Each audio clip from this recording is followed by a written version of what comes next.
ओम नमः शिवाय। जय श्री कृष्णा। सनातन धर्मसार चैनल की तरफ से आप सभी माताओं और बहनों को करवा चौथ की अत्यंत हार्दिक शुभकामनाएं। ईश्वर की कृपा हो और आप सभी का सौभाग्य इसी तरह से अखंड बना रहे, इसी कामना के साथ आज की वीडियो प्रारंभ करती हूँ। जैसा कि आप सभी जानते हैं कि करवा चौथ का व्रत इस वर्ष 1 नवंबर दिन बुधवार को पड़ रहा है। इस दिन सभी सुहागिन महिलाएं पति की लंबी उम्र के लिए निर्जला व्रत रखती हैं और विधि विधान से पूजा आराधना करती हैं। मान्यता है कि करवा चौथ के दिन पूजा के साथ ही साथ व्रत कथा भी अवश्य पढ़नी चाहिए। वैसे तो किसी भी प्रकार का व्रत हो, बिना उस व्रत की कथा के व्रत को अधूरा माना जाता है। ऐसा माना जाता है कि कोई भी व्रत तब तक पूर्ण नहीं होता जब तक कि उसकी व्रत कथाएं ना सुनी या पढ़ी जाएं। आज की वीडियो में मैं करवा चौथ की 5 कथाएं लेकर आई हूँ। उम्मीद करती हूँ कि ये कथाएं आप पूरी श्रद्धा और विश्वास के साथ सुनेंगी। तो चलिए देर न करते हुए करवा चौथ की कथाओं का प्रारंभ करते हैं। ऐसा माना जाता है कि कोई भी व्रत या पूजा हो, उसमें सबसे पहले श्री गणेश भगवान का आह्वान किया जाता है। उनकी पूजा करने के पश्चात ही किसी अन्य देवी देवता की पूजा प्रारंभ होती है। तो आज करवा चौथ की भी कथाओं का प्रारंभ हम सभी गणेश भगवान की कथा से ही करेंगे। तो चलिए गणेश भगवान का ध्यान करते हुए कथा का प्रारंभ करते हैं। वक्रतुंड महाकाय सूर्यकोटि समप्रभ निर्विघ्नं कुरु देव सर्वकार्येषु सर्वदा। ओम श्री गणेशाय नमो नमः। एक बार की बात है, एक बार गणेश जी अपने दोनों हाथों में 2 कटोरी लिए पृथ्वी पर भ्रमण कर रहे थे। एक कटोरी में दूध था तो वहीं दूसरी कटोरी में कच्चे चावल थे। विशेष बात यह थी कि गणेश जी के हाथ में जो कटोरियां थीं, उनका आकार बहुत छोटा था। इसी लिहाज से दूध और चावल भी बहुत ही कम थे। गणेश जी ने पृथ्वी पर घूमते घूमते कई लोगों से खीर बनाने का आग्रह किया, लेकिन सभी ने मना कर दिया, क्योंकि मात्र 1 मुट्ठी चावल और थोड़े से दूध से खीर बनाना भला कहाँ संभव था।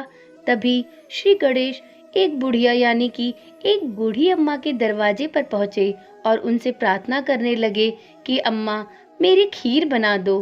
बूढ़ी अम्मा गणेश भगवान के इस प्यारे से मनोहार से मान गई और गणेश जी से वो दोनों कटोरियां मांगने लगी। तब गणेश जी ने बूढ़ी अम्मा से 2 कुंडे लाने को कहा। जब अम्मा ने कारण पूछा तो उन्होंने बोला कि अरे, इन 2 कटोरियों में मौजूद दूध और चावल को कुंडों में खाली करना होगा, जिससे कि कुंडे भरकर खीर बन सके और पूरे गांव में बंट सके। बूढ़ी अम्मा गणेश भगवान की यह बात सुनकर चौंक गई कि भला यह कैसे संभव हो सकता है कि जरा से दूध और थोड़े से चावल से कुंडे भर जाएं। लेकिन गणेश जी के कहने पर वो 2 कुंडे ले आईं और एक में चावल और दूसरे कुंडे में दूध डाल दिया। इसके बाद वो दोनों कुंडे चावल और दूध से भर गए, जिसे देख बूढ़ी अम्मा के तो आश्चर्य का ठिकाना नहीं रहा। उन्होंने इसके पश्चात खीर बनाना प्रारंभ कर दिया। बूढ़ी अम्मा खीर बनाकर बाहर गांव वालों को खीर खाने के लिए बुलाने जाने लगी। तो उसने गणेश जी से बोला कि आप भी स्नान कर लीजिए, आपको भोग लगाने के बाद ही मैं गांव वालों में खीर बांटूंगी। गणेश जी स्नान के लिए चले गए और बूढ़ी अम्मा गांव वालों को बुलाने के लिए गांव में निकल गई। तभी उसकी बहू आई। बूढ़ी अम्मा की बहू गर्भवती थी। खीर देखकर उसका मन ललचा गया। इसके बाद कुंडे से खीर निकालकर बहू ने थोड़ी सी खीर खा ली। जब गणेश जी स्नान करके आए तब तक अम्मा भी आ चुकी थी और उन्होंने गणेश जी को भोग लगाने के लिए जब खीर निकालना शुरू किया, तब गणेश जी ने बूढ़ी अम्मा को भोग खाने से मना कर दिया। अम्मा बड़ी दुखी हुई और उसने कारण पूछा तो गणेश जी बोले कि माई, खीर का भोग तो पहले ही कोई लगा चुका है। गणेश जी ने बताया कि खीर किसी और ने नहीं बल्कि तुम्हारी बहू ने ही खाई है। यह जान अम्मा अत्यंत दुखी हो गई और अपनी बहू को बड़े ही उदास मन से देखने लगी। तब श्री गणेश जी ने उन्हें समझाया कि अम्मा, खीर नवजात बालक ने खाई है। गर्भ में पल रहे बालक या गर्भवती माँ द्वारा खीर खा लेने से एक प्रकार से वह भोग गणेश जी को ही अर्पित हुआ, जो कि गर्भवती महिला या गर्भ में पल रहा बालक सबसे शुद्ध और पवित्र माने जाते हैं। तब कहीं जाकर बूढ़ी अम्मा संतुष्ट हुई और गांव के सभी लोगों को खीर खिलाई। साथ ही गणेश जी ने भी खीर खाई और सबको अपना आशीर्वाद देकर वह अपने लोक को चले गए। जिस दिन यह घटना हुई उस दिन करवा चौथ का दिन था, इसलिए यह कथा करवा चौथ के पावन व्रत से जुड़ गई।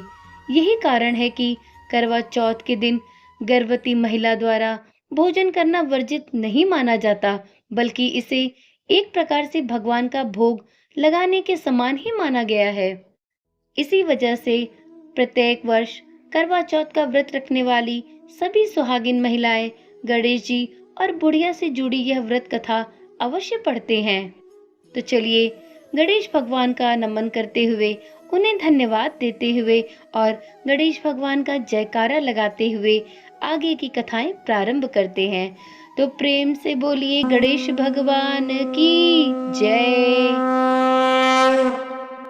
अब सुनते हैं करवा चौथ की दूसरी कथा। एक साहूकार के 7 लड़के और एक लड़की थी। सेठानी सहित उसकी बहुओं और बेटी ने भी करवा चौथ का व्रत रखा था। रात्रि को साहूकार के लड़के भोजन करने लगे तो उन्होंने अपनी बहन से भोजन के लिए आग्रह किया। इस पर बहन ने बताया कि आज उसका व्रत है और वह खाना चंद्रमा को अर्घ देकर ही खा सकती है। सबसे छोटे भाई को अपनी बहन की हालत देखी नहीं गई और वह दूर पेड़ पर एक दीपक जलाकर चलनी की ओट में रख देता है, जो ऐसा प्रतीत होता है जैसे चतुर्थी का चांद निकल आया हो। बहन ने अपनी भाभीयों से भी कहा कि चांद निकल आया है, आप सब भी व्रत खोल ले, लेकिन भाभीयों ने उसकी बात नहीं मानी और व्रत नहीं खोला। बहन को अपने भाइयों की चतुराई समझ में नहीं आई और उस जलती हुई अग्नि को चांद समझकर बहन ने अर्घ दे दिया और अपना खाना लेकर खाने बैठ गई। उसने खाने का पहला निवाला मुंह में डाला ही था कि उसे छींक आ गई। दूसरा निवाला डालते ही उसमें बाल निकल आए और जैसे ही उसने अपने मुंह में तीसरा निवाला डाला, तभी उसके पति की मृत्यु का समाचार उसे मिला। वह बेहद दुखी होती है। उसकी भाभियां उसे सच्चाई बताती हैं कि उसके साथ ऐसा क्यों हुआ। वास्तव में व्रत को गलत तरीके से तोड़ने के कारण भगवान उससे नाराज हो गए। इस पर बहन निश्चय करती है कि वह अपने पति का अंतिम संस्कार नहीं करेगी और अपने सतीत्व से उन्हें पुनर्जन्म दिलाकर रहेगी। शोकातुर होकर वह अपने पति के शव को लेकर 1 वर्ष तक बैठी रही और उसके ऊपर उगने वाली घास को इकट्ठा करती रही। उसने पूरे साल की चतुर्थी का व्रत किया और अगले साल कार्तिक कृष्ण चतुर्थी फिर से आने पर उसने पूरी विधि विधान से करवा चौथ व्रत किया। शाम को सुहागिनों से अनुरोध करती हुई कि यम सुई ले लो, पी सुई दे दो, मुझे भी अपनी जैसी सुहागिन बना दो। जिसके फलस्वरूप करवा माता और गणेश जी के आशीर्वाद से उसका पति पुनः जीवित हो गया।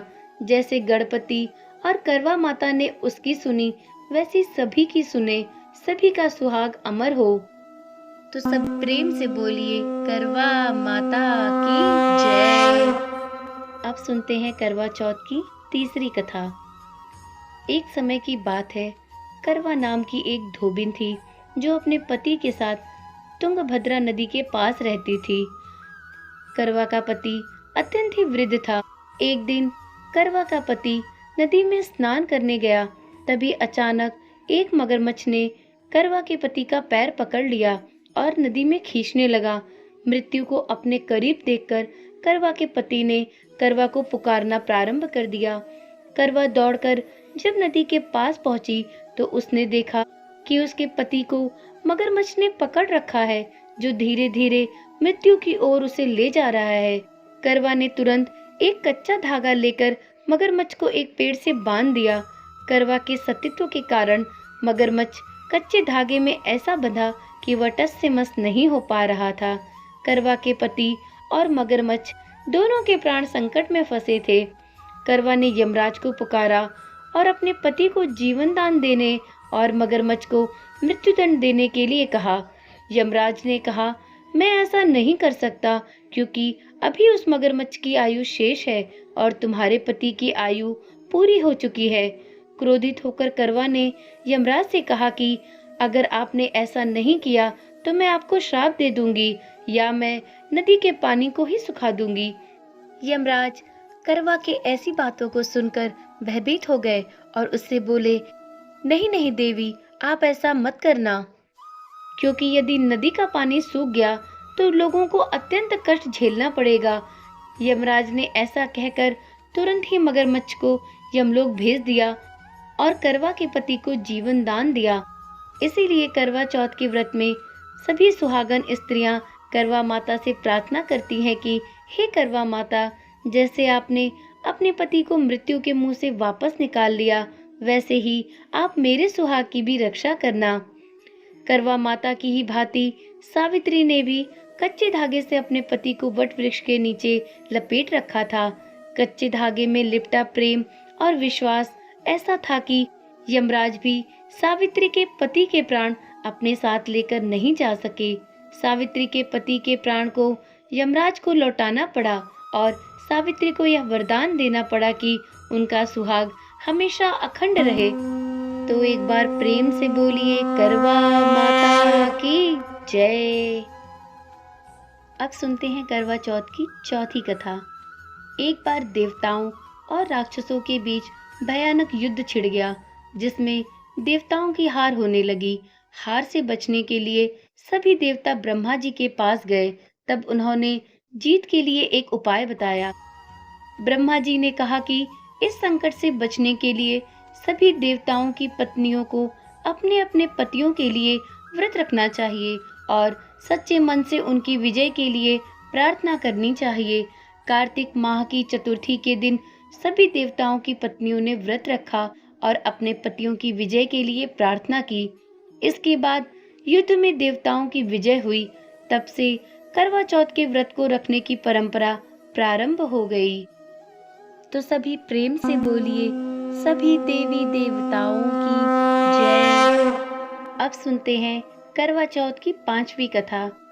एक समय की बात है, महाभारत काल में अर्जुन नीलगिरी पर्वत पर तप करने के लिए गए। अर्जुन अक्सर ही ज्ञान और शास्त्रों के बारे में जानने के लिए वन में तप करने के लिए जाया करते थे।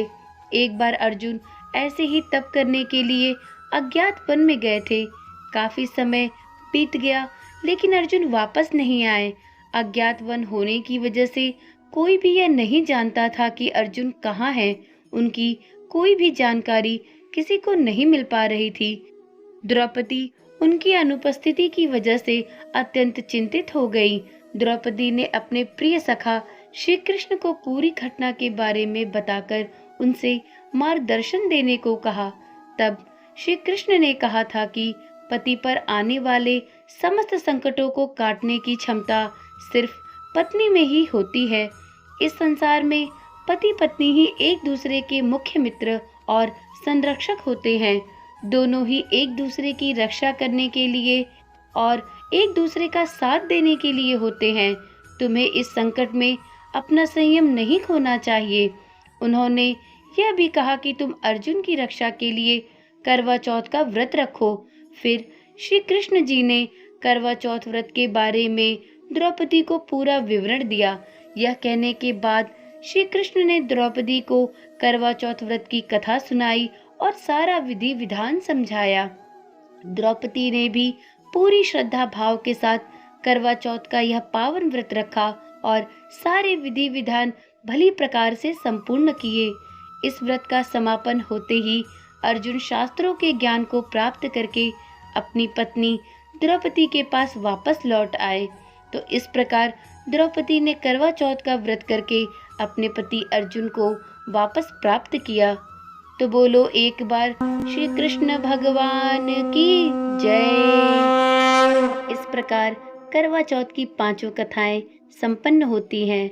इन 5 कथाओं को जो भी विवाहित अथवा कुंवारी महिलाएं करवा चौथ का व्रत रखती हैं, उन्हें इन कथाओं को अवश्य ही सुनना अथवा सुनाना चाहिए। तो सब प्रेम से बोलिए, करवा माता की जय, श्री गणेश भगवान की जय। सभी के ऊपर माँ करवा की और गणेश भगवान की कृपा बनी रहे, सभी का सुहाग अखंड रहे। इसी मनोकामना के साथ वीडियो को यहीं पर समाप्त करती हूँ। यदि आपको यह 5 कथाएं अच्छी लगी हो तो वीडियो को अवश्य ही लाइक करें और कमेंट में जय करवा माता की लिखना ना भूलें। फिर मिलते हैं एक नई कथा के साथ। तब तक के लिए ओम नमः शिवाय।